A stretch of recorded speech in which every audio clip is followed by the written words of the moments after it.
take two on that. Sure. My first career choice was actually being an actor, if you believe that or not. Oh, very cool. No. See, Wesley Snipes was my guy. I saw Blade one time. Nice. It's all I wanted to do. Then I got into high school and said, well, Agatha Christie, and then did the whole theater thing. Wow. And then someone told me, like, well, you'd be really good at teaching. And I go, yeah, maybe. Like, maybe You, people you, are. you definitely got the voice. You think so? Oh, yeah, for sure. Oh, man, thank. I appreciate that. All right, so let's kick it off. Today, I have the pleasure of introducing Mr. Ben Nelson, founder and chancellor of Minerva University. Ben has an illustrious tech background. We'll get into that. But through an undercurrent of what I have seen through doing some research on him, there's always been a passion or a curiosity towards social innovation or using technology in a better way to help people do something better with their lives.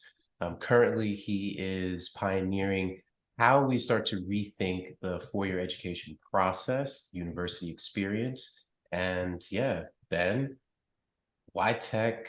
Why tech ed? Why get into education at all? I mean, it's Yeah. not profitable. Yeah. People don't take it serious. You could have just retired to an island somewhere. Yeah. Yeah. Well, it's a good question. And I think unfortunately, because it's a good question is why I did it. When I started working on Minerva, I talked to a lot of people, to get funding. You have to get funding to start. And, Yeah. I would talk about how I want to reform education, curriculum, pedagogy, how we actually engage students, get them to learn. And then I mentioned, I'm going to start this university and the students are going to kind of live all over the world during their 4 years. And these investors, all Ivy League, Stanford graduates, Yeah. would look at me and say, we don't understand your pitch. Right? You're saying you're going to build a super cool university where students are going to live all over the world. That sounds good. Why are you talking about learning? Everybody knows you don't learn anything in college. And and the remarkable thing to me, and this was not from one, this was from several folks. The remarkable thing wasn't that they correctly analyzed that much of classroom learning that they've experienced and have had in the past is not good. They don't use it day to day. They don't remember what they learned. This is common to all of us. What was shocking to me was that they didn't find that that was a problem. They just accepted it. And these are venture capitalists, right? So these are not people who should lack imagination. These are not people who accept or should accept the status quo, right? These are folks who invest in things that don't exist, who think about the future. Right. But the idea that classroom learning, that real formal education could be useful was a foreign concept to them. Like they understood, you need a credential, and in order to get a credential, you got to get into, the real world and the practicalities of it. Like that was clear. But the concept that the credential was anything more than a checkbox, Right. that you actually could grow and learn and do useful things in a formal classroom environment was like science fiction to them. Right. And that to me is actually the core problem, because there's only so far that a sector can demonstrably not provide real value for it to survive. Right. At some point, when everyone knows the emperor has no clothes, why is he still the emperor? Right. I mean, like, what is the you have to have a collective agreement for society to function anyway. We're seeing how society is not functioning in many ways because of the lack of that collective agreement on a lot of things. Right. And so that was the motivation. The motivation. This was a symptom of course, I had the motivation before, but I do believe that education is important, and I believe that education is fundamentally broken as it's currently delivered. And so, if you both believe that something is crucial and that it is not being done effectively, right, it's kind of hard not to run into that fire. Yeah, And that is the impetus of every great social entrepreneur I've ever had the pleasure of meeting. Something deep inside of them said that this is wrong. There's no question of whether we should do something about it. The question is just what to do and how to get it done. And so, before I dig too deeply into the education, I want to kind of back into how you even got to this point. But I want to trigger in on what you said. The emperor has no clothes, but are we all serving the same emperor? I think you and and I humbly put myself in that category, are looking for the emperor that acknowledges the usefulness of education, the usefulness of learning, and sees that what we should do for people in the role of education is to help them reach a point of actualization. Right. Right. And you're committed to that because you get what education really is. Right. However, I want to leave space for the people who maybe haven't spent the time to write a 560-page book on you. Look, so in the way the world is, and I'm going to talk about the emperor everyone is currently serving, right? The emperor everyone, in my opinion, generally serves in Silicon Valley says, whether learning occurred or not, I got the degree from Stanford, so no one's going to ask questions. Right. I check the box, and the box says that I know how to sit down, follow instructions, and commit to a process and get out of a process. Right. To them, to that emperor, the reason that higher education was created in America to begin with was to support the business class in the industrial age, to create the managers that Henry Ford could hire, or the Carnegies could hire in the steel industries, to be able to expand what we were doing in capitalism. So from that particular viewpoint of the emperor, higher education is functioning as it was created.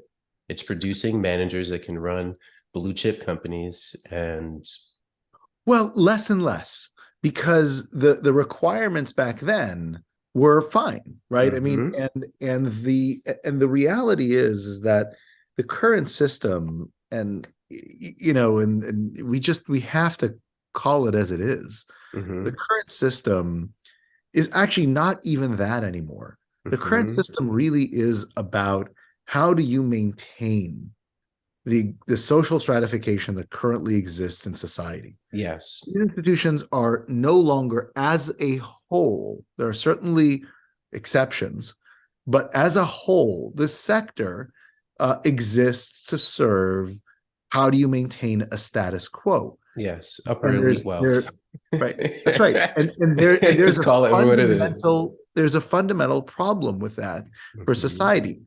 Number one, it doubled down on generational winners as opposed to mobility.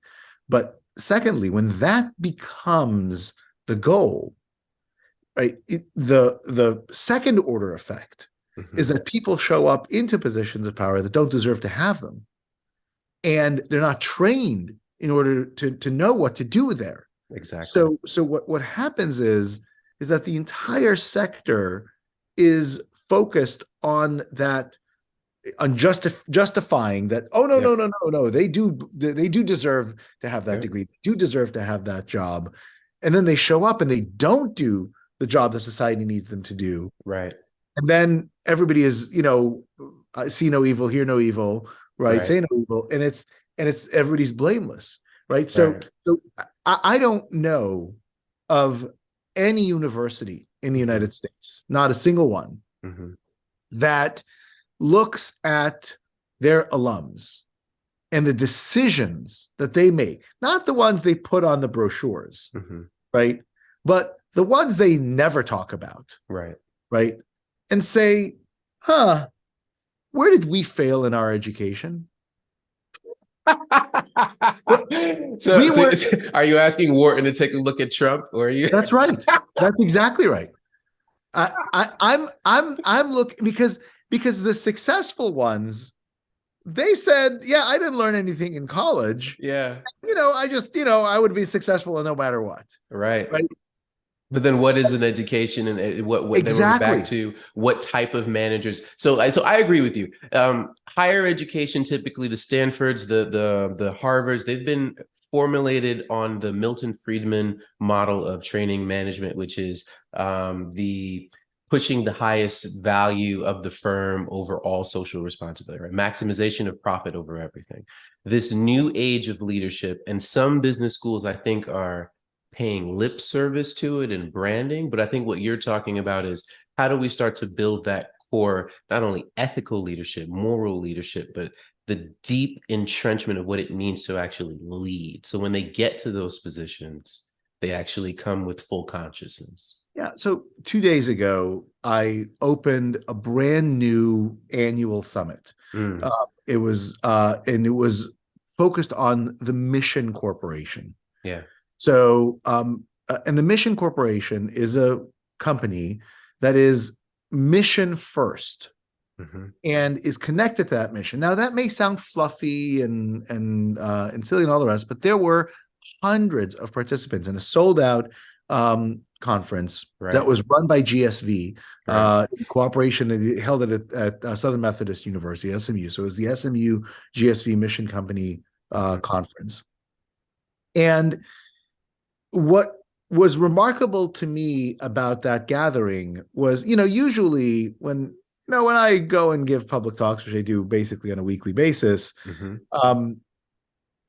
I'm let's just say I'm not polite. So there are a lot of people in the audience that, Yeah. goals and all the rest. Now, of course, people don't disagree with any of the points. They just don't like Right. the fundamental conclusions that universities are really abdicating their responsibility. But even then, you get some pretty warm reception. But in this audience of business people, academics, etc., this is again, this is the opening. Michael Moe is the founder of GSV. Yeah. He's a Was big deal. A phenomenal guy, and he interviewed me, and I was kind of the first one in this large chattering audience. And sometimes you can sense that when you say something and it just resonates in a deep level. Right. And here we're talking about how a mission-driven organization Mm-hmm. is not in conflict with capitalism and actually fits Nope. with it. Absolutely. And the resonance in the room to me was palpable. It was, I think, one of the Absolutely. most connected conversations I ever had. And I think that one of the things that we often forget, if you look at business schools or really any theory of business, people say, oh, the enterprise value of a company is your discounted cash flows, plus assets minus liabilities. Right. Problem is that the entire system that we have focuses only on discounted cash flows. They ignore assets, they ignore liabilities. Mm-hmm. But that's a crucial part. In fact, it's a majority of the value of a company now, Mm-hmm. right? If you look at the market capitalization 60 years ago, it was book value. Yep. Right. It was companies that went and manufactured stuff, and you could look at factories and inventory and cash, and Mm-hmm. that's in the cash flows, and that's how you valued a company. Absolutely. Today, 80% of the S&P 500's value is in intangibles. Mm-hmm. It's goodwill. That's brand. Mm-hmm. What's brand?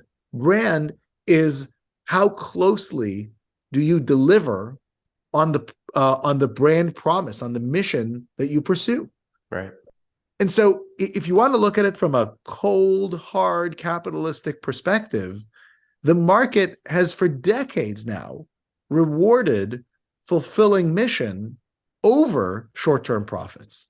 And so that's actually the cold reality.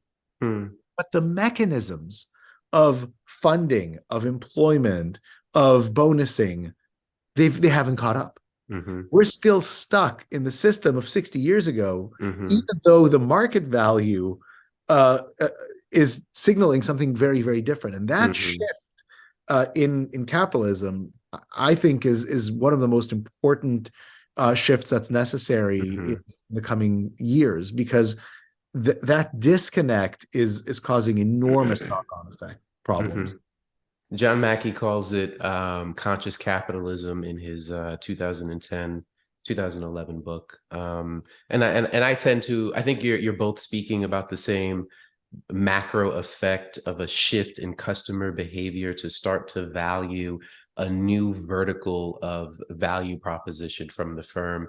You call it mission. I call it corporate social responsibility. And a brand, as you've called it so succinctly, really is made up of not only the product or service you're delivering, the interaction and the relationship you have with the customer, but the promises you keep to the customer. We promise Right. not to pollute the environment. We promise to treat people fairly when we hire them and pay them equitably. We promise to promote and promote people equally, regardless of race, color, gender.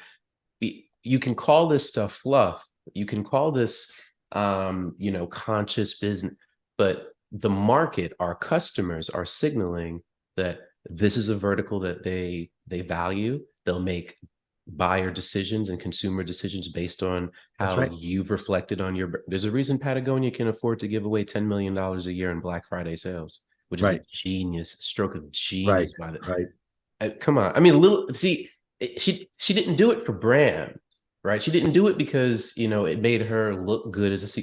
It was a commitment to the overall culture and the brand of what Patagonia has as Yeah. as an organization. Yeah. That's what I think of as mission. That's mission. Yep. That's Yeah.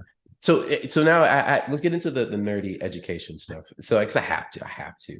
Um, all right. So you had to study brand because you from my perspective, studying your venture, studying what your moves that you've been making over the last couple of years, whether anyone realizes it, you've taken on the challenge of creating a global university that's going to compete with the brand of 100-year-old legacies, and Right. you've done it Yeah. like quiet as kept. Yeah. Like the kids you really want at your university, I interview them. Like the Yeah. ones that win like they know about your work. Like they're excited about it. They talk about how kids are ducking MIT, Harvard to come to your university. Right. How did you create that? And this is advice for any entrepreneur watching, growing something new, on how to build a brand, how to Yeah. compete with titans. How did you go about formalizing that idea to be able Yeah. to develop that global brand and compete with the Yeah. When I was starting Minerva, and I said, look, I'm going to go and build, the world's best university. Mm-hmm. I mean, it just sounded fantastical. Like people said, Mm-hmm. oh, it's impossible. You're never going to be able to do it. And my simple question was, why not? Yep. Right. And if they were to say, look, here are 500 examples Mm-hmm. of people who have tried and failed, Mm-hmm. right? They've gone, attacked the wall, they've slammed right into it. They've tried to go up, under, above, whatever. They haven't figured it out. We are not hearing from you how you're going to figure it out. I mean, okay, well, that's pretty good evidence. But the response was, well, no one's ever done it. I said, well, has anybody tried? No. Why? Because it's impossible. Like, but if no one's ever done it, why is that impossible? Mm-hmm. Mm-hmm. And Mm-hmm. and what I looked at from a dynamic perspective was a huge market imbalance, Mm-hmm. right? So the very brief view of it is between the late 19th century and the late 20th century, around the mid 1980s, the number of seats at elite American institutions grew faster than then qualified demand, right? So, for example, I went to the University of Pennsylvania in the 1870s, and I had an incoming class of 70 students. In 1990, about 110 years later, they had an incoming class of 2,500. Right.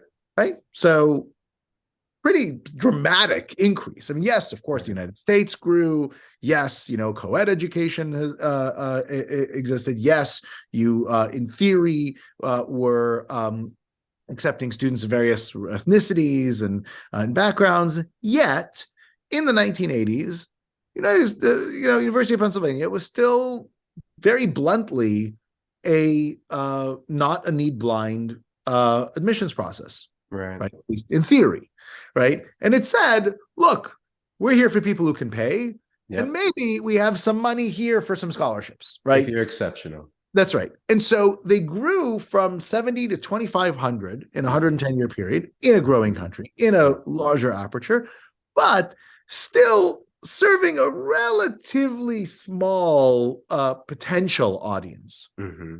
In the 1990s, think about what occurred in theoretical access. Mm-hmm. Not only did most elite universities become need blind, so Right. increasing their aperture by 5x Mm-hmm. in theory, at least, Right. right?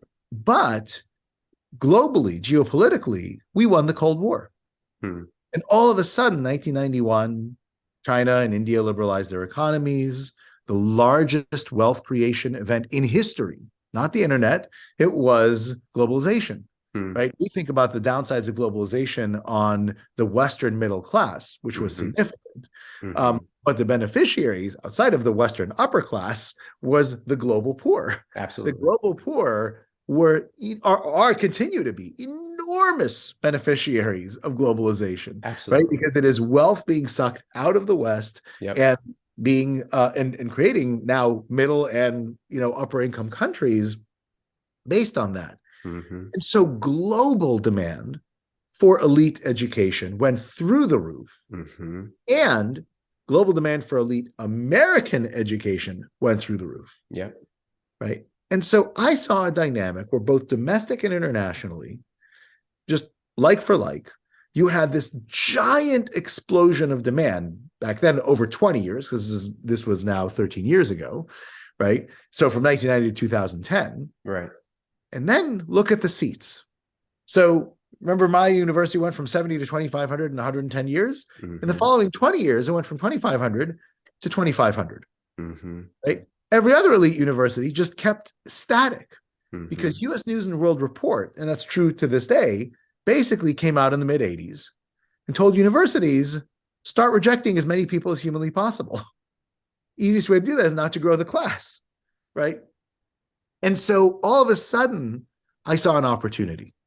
All this demand for a very small number of spots, and I could go and serve a equally or even Larger. top qualified student, Right. because they simply cannot access Right. that existing cadre of elite institutions. And so Right. then the only challenge was how to position myself at the top. Mm-hmm. And that actually was I had again a year of exploration of figuring this stuff out. Right. And it was actually I had one meeting with Peter Thiel pitching Founders Fund on this concept of this. And to his credit, I must give him props. He was the only one in that first year of exploration that gave me useful advice. I'm not He surprised. basically said, you've got a chicken and egg problem. You Mm-hmm. want the world's best brand in higher ed. In Mm-hmm. order to get the world's best brand, you have to have the world's best students. Right. In order to get the world's best students, you have to have the best brand. You haven't shown me how you're going to, outside of just claiming that you're, better, you haven't shown me how you're going to break that chicken and egg problem. Right. And that's when I realized, yep, that he's right. And I knew early on that I needed to get somebody of academic stature to Mm-hmm. endorse me at a very high level. And that's when I somehow found my way to meet Larry Summers, the former president of Harvard, the former Treasury Secretary of the United States, one of the great minds alive today. And I arranged a meeting with him and somehow pitched him, and he loved the idea. And he publicly endorsed it. He became the chair of my advisory board, which, by the way, didn't exist at the time. It was just him. I always coach entrepreneurs on the value of a strong advisory board. Am I doing the right thing there? Or, yeah. No, yeah. and then I added some great people to it: Bob Carey, Pat Harker, Lee Schulman. Yeah. So all great folks that joined. But it was Larry and his public endorsement that led to the funding, that led to this avalanche of press, such that and poor Larry got a lot of flack for this at Harvard, right? Such that when I went public with the concept of Minerva in April of 2012, And I had this giant investment from the most prominent venture firm in Silicon Valley. I had Larry Summers publicly endorsing the idea. Right. Again, I was not shy. And I basically went out and told the world, look, I think of the Ivy Plus, of Oxbridge as second-rate institutions. Right. And here's why. Right? And here's why. Yeah. And that combination, the social proof and the positioning of flying above everybody, right, that is what enabled the brand promise to be out there. Now, it's different than the delivery, but the best part of doing that is that the press, because of the social proof, because frankly, the plan was credible, right? Yeah. Because when you actually looked at the core elements of it, none of the elements you could argue with. Yes, there was overwhelming demand. Yes, universities weren't doing the right thing. You could look at every aspect. They were too expensive, too slow to adapt, etc.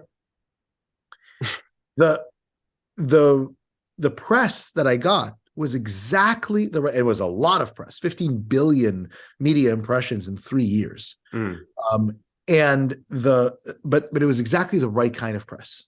It wasn't fawning, everybody falling over themselves as the second coming, blah, blah, blah. It wasn't this snarky, skeptical. I mean, there were a couple of articles of, kind of bizarre people who wrote very strange things. But outside of that, the bulk of the press was, here's an interesting plan with some really prominent people with a lot of money. Is he going to be able to pull it off? Will he be able to beat Harvard and Stanford? But by asking that question, nobody asked, is he going to be able to beat Cornell? That was a given. And that's what enabled the brand to exist. Got it. Because the positioning was now solid. It was, can he be better than Harvard? As good as Harvard? Not as good as Harvard. Right? But no one had ever asked that question before. Right. Right. And that was how to do it. So it was about gathering enough of the social proof such that the claim to the position you're staking out in the market, the brand's position that you're staking out in the market, is credible. Yeah. Believable. And then all you have to do is deliver. Yeah. Believability, I think, it's a double-edged sword in some ways, but if you have to know how to blend it and how to play with it, I think what you talked about is developing the advisory board, having credible people come on board with you in the education space that were just, unimpeachable in terms of their knowledge.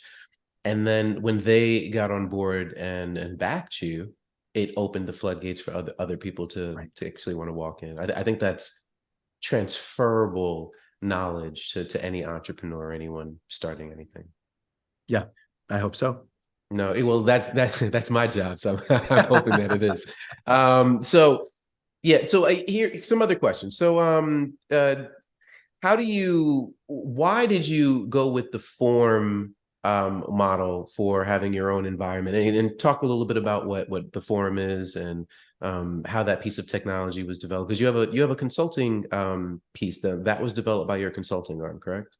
Yeah, that's right. So the way that Minerva was created, and again, this is part of like the concept of a mission corporation, which we're probably the most extreme exemplar of anywhere in the world, is, I formed a company, the Minerva Project, that then spent 10 years and $100 million building a charity, which is very, very odd, right?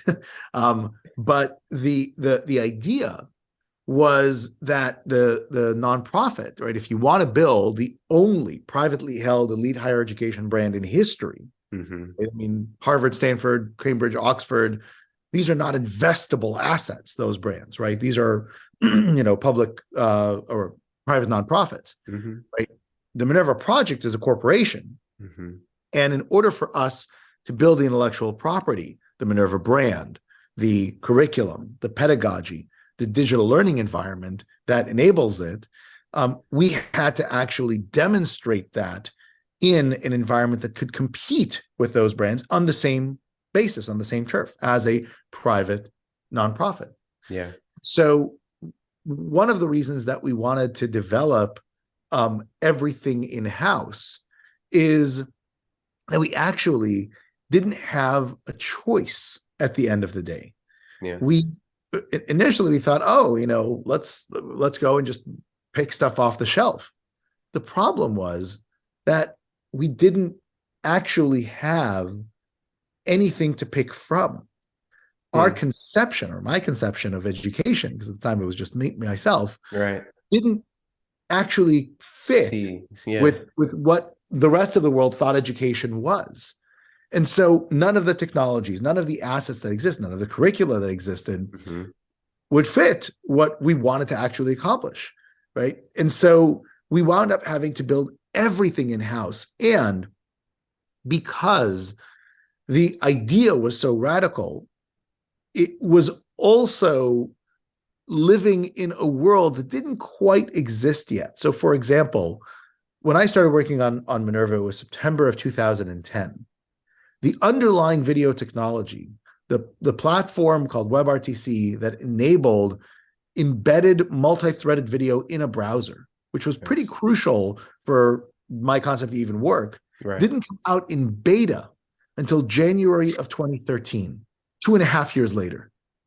And so what I conceived of at the time was impossible to actually work.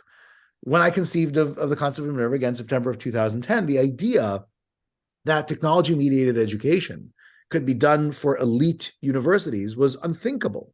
Right. By the time that I announced my existence, the year of the MOOC had just been declared. Right.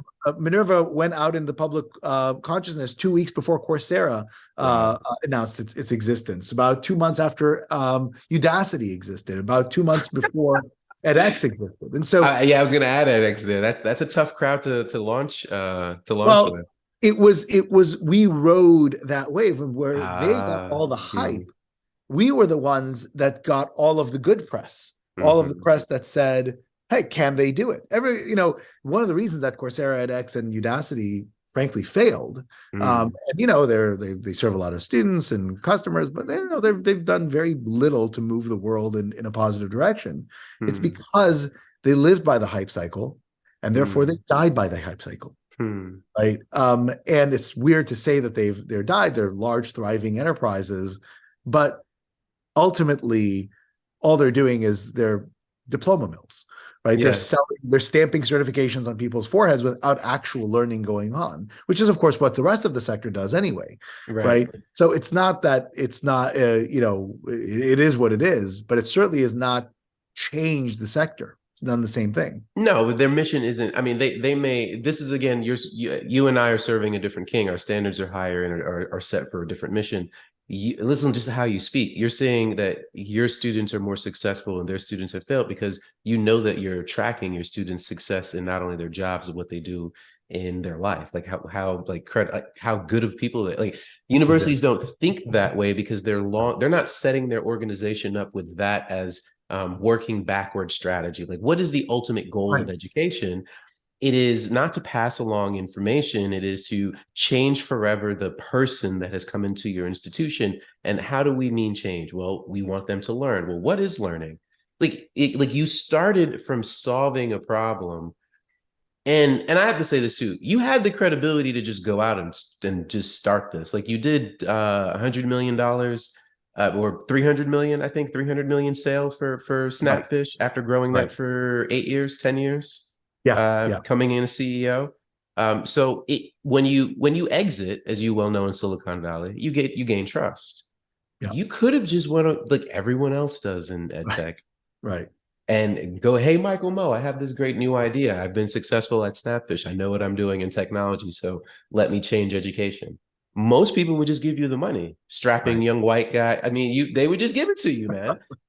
Why did you take another 5, it seems to me, doing the research, 5 to 7 years, putting together a research team, publishing a book, a research journal, but a book, then validating that idea. Like walk me through that validation process and why you took the pause there instead of just going. So again, I think that relates to the mission. I mean, our mission is to nurture critical wisdom for the sake of the world. That's why we do what we do. And there's no, we're not here to sell diplomas. We're not here to do anything else. Everything we do is because we fundamentally believe that wise decision making is crucial for humanity. And we do think about that from a humanistic perspective. We're an American university that we started, but we serve a global student body. We have global partnerships. We were global from day one. I simply do not believe the premise that there can be winners and losers in the long run in the world, right? I think if COVID demonstrated nothing else, right, if the war in Ukraine is demonstrating nothing else, it is that there cannot be an extractive world in the modern era. Absolutely. Right? Without question, 2,000 years ago, it was a win or lose world, right? It was scarce resources. There, one empire won, one empire failed, right? That's and like you win a war and you lose a war, right? It's very simple, right? You get the resource, you don't get the resource. Today, we either have shared global prosperity, right, or we have shared global disaster, right? And to me, that was the absolute. It's still to this day the North Star. And when you think about it from that perspective, when it's not marketing, when it's because every university says, "Oh, we produce the leaders and the thinkers." Every university it's in every website, right? Your point, none of them go through. Okay, well, if we do that, what is it that they need to learn? Because I guarantee you, it's not comparative literature 235. Nope. Right? It's not chemistry 378, right? It is a holistic education, right, that may have those components as illustrative examples, but it is not the thrust of the education. It is systematic thinking. It is being wise. And no one had ever created a wisdom-centered curriculum, at least in a modern university. And so we had to take the time. I mean, I'd been thinking about this for now 30 years, at the time 17 years when I started it. But it was a thought. I did a couple of experiments when I was an undergraduate and putting some classes together, but we needed to actually, refine the idea. How do you build an entire institution around it? How do you actually, find the research to back it up? How do you test it out? Right. So it was a 5-year process, 2 of those years by myself, in the wilderness, having everyone in the world call me a crazy madman. Then 2 years with a team to actually go and build the technology, the curriculum, build the brand, find the students, find the faculty, and then a year to actually pilot this thing with 25 extraordinarily brave and now very wise individuals that were the founding class at Minerva University, and that process was necessary because even with all of our thinking, even with all of the care and attention, detail, and everything else, those first 2 weeks that the founding class came into Minerva was a disaster. It had to be.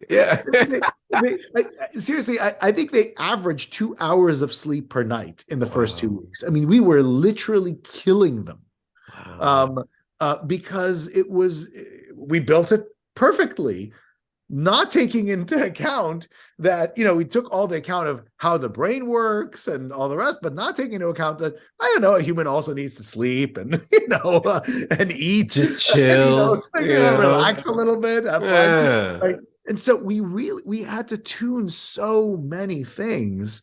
And that's what they helped us do. How do you measure wisdom? And then why is wisdom the crux of what you believe the future leaders of the world need? I'll say not even future, because that's too puffy. Why are employers so gung-ho about forming contracts with Minerva to get your students to let's just make this concrete so people can understand why students get it, that coming to Minerva gets, like, you've built a value proposition, in my humble opinion, you've built a value proposition around what the new age of elite students get. the purpose of my degree is to get me a job. But if I go to Minerva, I get the job while I'm learning. So Yeah. Right. No, exactly right. So wisdom, I think, is a misunderstood term. mm, Uh, People think of wisdom as, cryptic sayings by old people, right? mhm. That are sitting on the top of a mountain around a fire, and they Yep. say various things and you don't really understand them. That's not wisdom. That's bullshit. Yeah. Wisdom is basically knowing what to do in a situation you've never encountered before. Mm, That's what a wise person is, right? You go to a wise person not because they've lived your exact circumstance, right? Not because they know exactly what you need to do in life and work and your social engagement. It's because they understand patterns, right? yes. And they see, oh, you're in a situation which is analogous to this other situation that I've been in. And here's how you connect what I experienced, the mistakes I made, and here's how you can avoid them. Yep. Now, the issue is that wisdom as we know it today is gained by accident, Mm, right? This is why we understand and think of people who are wise as being old, it's even true. though most old people we know are not wise. True. So it is a necessary but not sufficient condition to have gone through a lot of experience over a lot of time. And then some people by accident see pattern recognition and make those connections, but they see it subconsciously. And so one of the reasons that wisdom is so rarely passed from one generation to the next, right? Why we don't really become wiser as a species Mm, very effectively decade to decade is because it's inexplicable, mm, right? I've learned some things over my years. I'm trying to teach my daughters those things, but it's hard for me to articulate them in a yeah. way that they can absorb it, Yeah. right? Because again, I've picked them up by accident. I don't Yeah. actually know why I have the instincts as to don't do this, do that, etc. Mm, Now, the reality is that even though we do it by accident, our brain does follow a process, right? We do actually get to understand, huh, when I'm trying to be effective when I communicate with somebody, I really should know something about them or at least read their reaction so right. I can modify what I'm saying to make sure it lands, Right. right? Or, I've tried to, I've taken medicine to reduce my symptoms, right? But I haven't really fixed root cause problem, right? I haven't really Exactly. addressed the illness. That's not particularly good. In fact, may have made it worse, right? And Hmm. by the way, I've seen that same thing in interpersonal relationships, or when I was very excited about some public policy that I thought addressed a problem, actually just addressed a symptom, right? Right. And so that's the thing that we go through subconsciously. And Hmm. I realized, well, we can do that consciously. We can actually find a series of ideas. Hmm. What Benjamin Franklin, way back 250 plus years ago, referred to as practical knowledge Yep.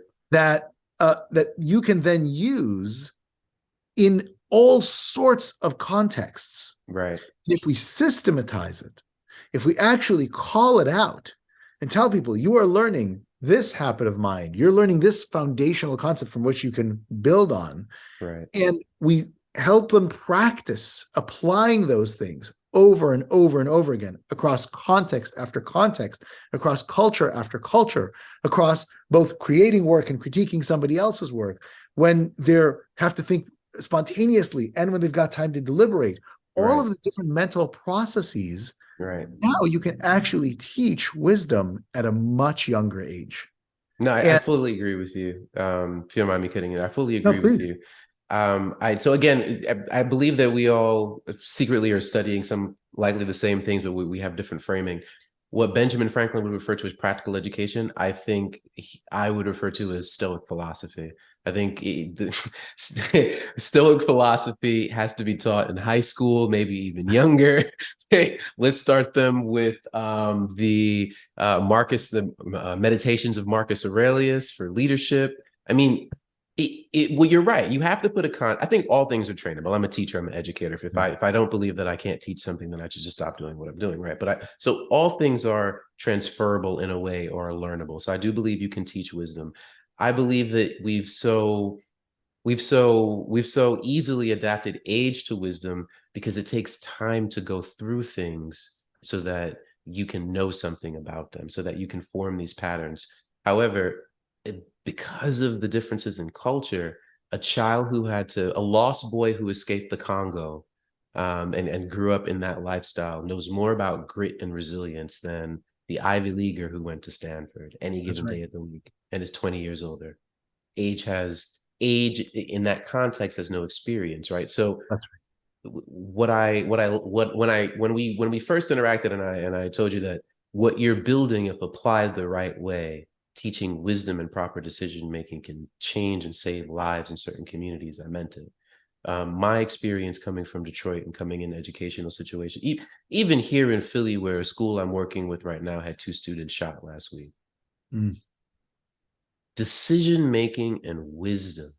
Yeah. Should I move with this certain group of people? Should I read the body language in the room of the individuals? Do I know what I want for my future? And am I actively doing something right now that's helping me get closer to it? Or am I putting myself into, like, being able to take that second breath? Because I have gone to school and practiced meditation, right? it, it it could be formative, and the way that I learned it in my environment, where I had some challenges in my elementary and middle school environments. I went to some rough schools. I had metal detectors in my middle school, and I was also an immigrant, so we were fighting every day with the Americans who didn't want us in their community because Yeah. we were taking their jobs in the early '80s when the Caribbeans were coming in, because of our love for Castro at that time, Yeah. in the '70s. So yeah, the destruction of the Jamaican middle class. Yeah. So in that process, I had to come to an understanding of not only how to get along, how to understand people, how to communicate. They put me in English as a second language when I moved to this country. Um, Everything about America taught me early, how you communicate is how people will communicate with you. And if you can't communicate with people in a certain way, you limit your opportunities in this country. Right. Very true. Right? You Very can't true. read the room. I mean, I've been on golf course. I've been on a golf course with a bunch of guys, and they curse like sailors. The moment we walk into the dining room or the ballroom, it's a completely different attitude with these Right. guys. Right. Right? They're professionals. They have to know how to transition. They know not to walk into the country club and with the same Right. potty mouth we use on the 17th. That's right. Right? So that's I always say hard skills will get you the job interview. Soft skills let you keep it. Yeah. Yeah. So is that what Minerva's focus Well, is? yes, and the reality is that both, I don't actually see the distinction between the two, because the reality is that both, we for example, uh, there are habits and concepts that we teach around statistics, Right. right? Which, by any account is a hard skill. And Yeah. there's the, like, just what we talked about, these skills, thinking about audience, Right. right? And that people consider a soft skill. But I think that's a ridiculous distinction, Absolutely. because the reality is that in both of these instances, you have to know when to apply and how to apply each of these things. They're both analytical processes, right? And if you approach all of your life as an opportunity to build intuitions, to ingrain analytical processes as intuitions, Mm. then you're guaranteeing your success. Can you train neuroplasticity? To me, that's what you're talking about. We take advantage of neuroplasticity. We don't necessarily train it, but we do create fluid opportunities, right? This effectively, wisdom is fluid intelligence. Yeah. And so Yeah. what we do is we make sure that we take advantage of the brain's ability to transfer, right? To apply something in a context that is other than what it is learned, but we systematize it such that when it cements in the brain, it does so in a transferable way. And that is the magic of the Minerva process. It's why we needed to create our own digital learning environment. It's why we had to create Right. our own The curriculum, our own form. pedagogy to ensure that all of it actually works. How do students find time to actually get the career? Because for someone who doesn't know about the career experience, Yeah. students are able to sign up for the Minerva Learning Experience.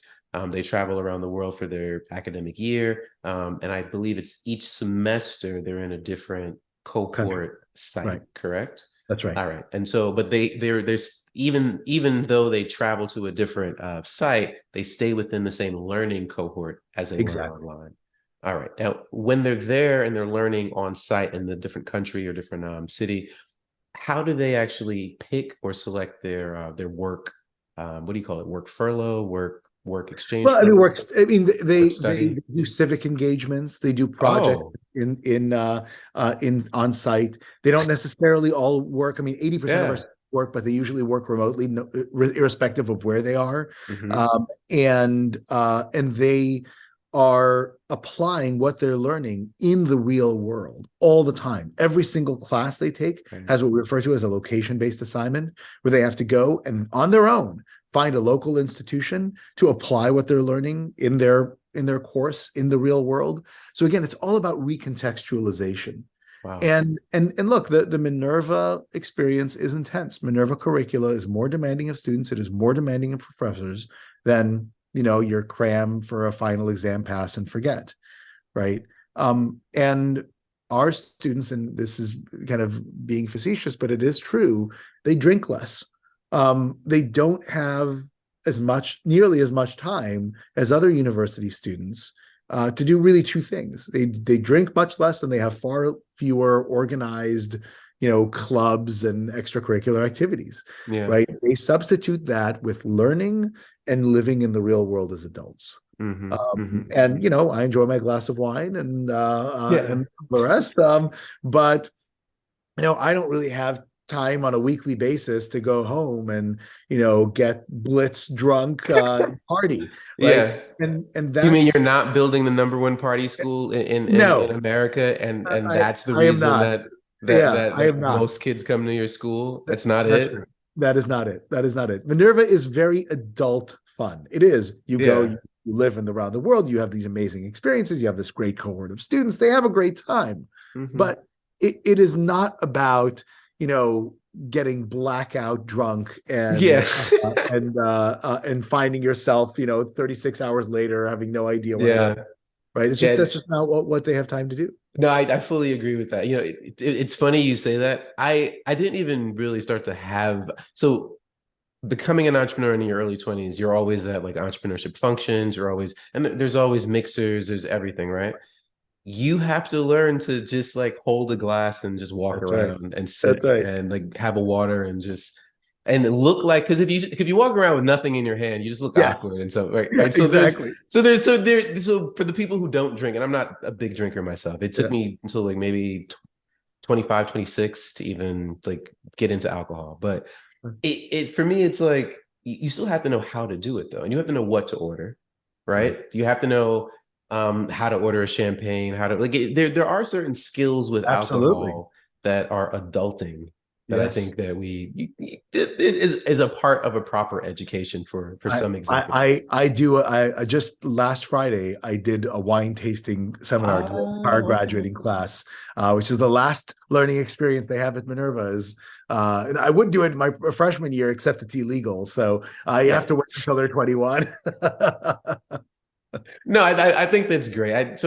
Again, that goes back to Stoic philosophy, right? It's moderation, right? So it's not abstinence of everything makes you perfect, and that's what it's Right. moderation. Can you Exactly. have a glass of wine? Do you know the difference between champagnes? Can you talk about South African wines different than California wines and know which vineyards are older? Right? You know what I mean? that might serve you if your investor happens to be a That's wine right. kind of. That's right. That's exactly right. Wait. Why is that exactly right though? Like, talk about that. It Why just so happens that my first investor is a major wine guy, and just so happens that he owns probably one of the best Pinot Noir producing wineries in the United States. So don't talk dirty to me. Come on, man. Yeah, no. So I love a good glass of wine. So for me, everything is about the education. No, I don't come home and get blitzed. Will I take a tour of a bottling factory and learn how whiskey is made and mashed, and why Uncle Nearest was the only slave to escape in the U.S. and create the only whiskey, black-owned whiskey distillery in the U.S.? Yeah, absolutely, because I love learning about history, right? Like, absolutely. how do you start to connect the love of learning with wisdom, right? Like, how do you start to teach students that what you're learning here is a process of learning that we want you to continue to adapt once you leave here? It's easy. It's all about application, It's easy. right? People have been mowing how hard it is to get people to be excited about learning. Yeah. It's because they're trying to teach them useless stuff, right? If you're putting a kid in a class Fair. and you're telling them, remember every step in the Krebs cycle, Fair. why?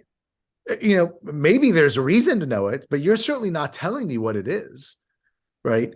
And when you can connect learning to day, when you can see, oh, wait a second, I have more effective relationships, I have more effective job prospects, I have more effective navigation skills around the Fair. world because I'm using these things.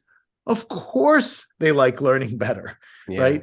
And when you embed that in your curriculum, when you actually get them to do that as part of the curriculum, when you align your assessment framework with the incentives they naturally have to be successful as humans, getting a love of learning is much, much easier. I know you're right, because that's why I use entrepreneurship for my learning model and projects, because I don't have to force it down their throat to learn about business model canvas, because it's their project. Like, they want to start this because they want their children to be successful, because they came up with this idea while working with their daughter. And so it's important to them. Like, when learning becomes important to you, I'll take this at a higher level, because I know you're there with me. When change becomes critical to who you are, it's easier to adapt. Absolutely. Because really that's at the crux of what we're doing here, right? We're trying to have a fundamental short-term, long-term change in the people that we are serving. Absolutely. Great closing thought. I think it's exactly right. Ben, I just want to thank you for just taking the time to be here with me, just what you're doing, what you continue to do.